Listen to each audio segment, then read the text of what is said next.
mercy, God, thank you for keeping me in the game. About 15 years into Willow, when every single chart was going up and to the right, when it seemed like it was just illegal. It's like the evil one stayed away from Willow for a decade. I mean, it was just, it was illegally fun and easy and everything up and to the right. But the pace of my life got out of control, and I started skimming in my relationship with God. You know what that means? You know, rather than communing with God, you're just basically, your prayer times are reduced to cries for help. Got another talk, I got help. Another building fund, help. I got to hire more staff, help. But you're mainly asking God for help doing what it is you think He wants you to do. You're not communing with Him. You don't have long reflective Bible reading sessions. I mean, fact is, you need the book because you got to have a sermon. And you don't have prayer times that are reflective and sometimes very confessional, and where you do deep repentance. You reduce repentance to, oops, yeah, we both know that was wrong, and then you go on. And I was falling, because of the pace of my life, I was falling into that skimming pattern with God.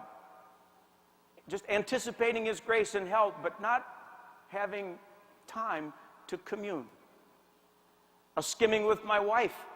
I would drive up into the driveway after work, and I'm not proud of this, but I would say, oh man, I hope she doesn't have a problem, because I got no margin in my life. If she's got a problem, I got no margin.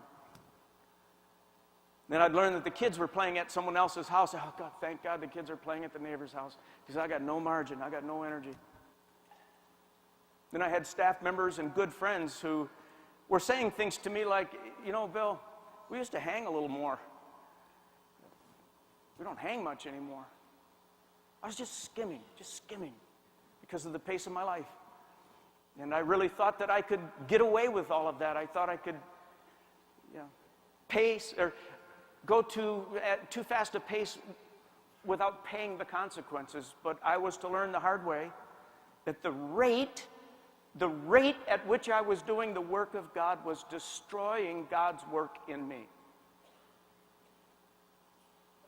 Should I give that to you again? The rate at which I was doing the work of God was destroying God's work in me.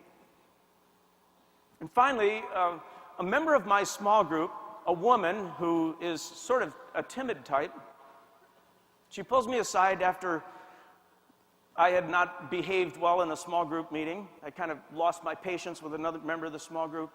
And this rather shy young woman, she pulls me off to the side and she said, Bill, you need help. I mean, you need help. You don't see what's happening to you. But I think you need to go see a Christian counselor. I think you need help. I think you have never looked deeply at the inner world. Here was her exact phrase. She said, you're going to have to find out someday why you always commit to more than is healthy for you to commit to. Why do you always do that? And I remember going to bed that night, and I was flipping coins. I was like, yeah, right. Me go to a shrink and complain how my diapers were too tight. Oh, yeah, now I'm that kind of guy. Yeah, that's going to work. I'm like, I'll power up over this. I'll get through it. I'll fake it better, And so I'm going back and forth, just flipping coins. But the God who is rich in mercy kept prompting me and saying, you're only a third of your way through your life, and you're already crumbling on the inside. You got 2/3 of your life yet. What are you going to be like in another decade? So I walk into this Christian counselor's office. Can you imagine me in a Christian counselor's office? And I walk in there and we sit down and get acquainted a little bit, and he says, one of his first questions, he says, tell me 3 times when your mother touched your soul. I said, define touch your soul. He said, I shouldn't have to. And my very next thought was, this is going to get expensive. It was $100 an hour, and I don't even define the terms. You know, I'm like, oh, man. And I'm Dutch, and I'm, oh, man. So, for the next 4 years, I looked at stuff I would never have looked at. And I realized things about our family system that I had mythologized and talked myself into believing were not true. And I had to answer the hardest questions and access stuff that I never thought I'd have to access. Now, why am I telling you all this stuff? Because I'm past that era now. And my inner world is working pretty good. And Lynn and I have been married 31 years, and we have 2 fantastic kids who love God and love the church. And I have friends that matter to me. And I go all the way back to that night when the timid woman in my small group told me that I needed help, and I was flipping coins. I was just flipping coins. I might get help, I might not. But the God who was rich in mercy stepped in and guided me the right way.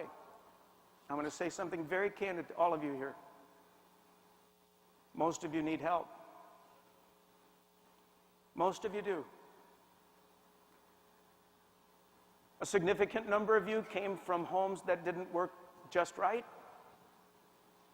A significant number of you are compensating for losses that you've never acknowledged or griefs that you've never really cried over. And when I watched the younger generation doing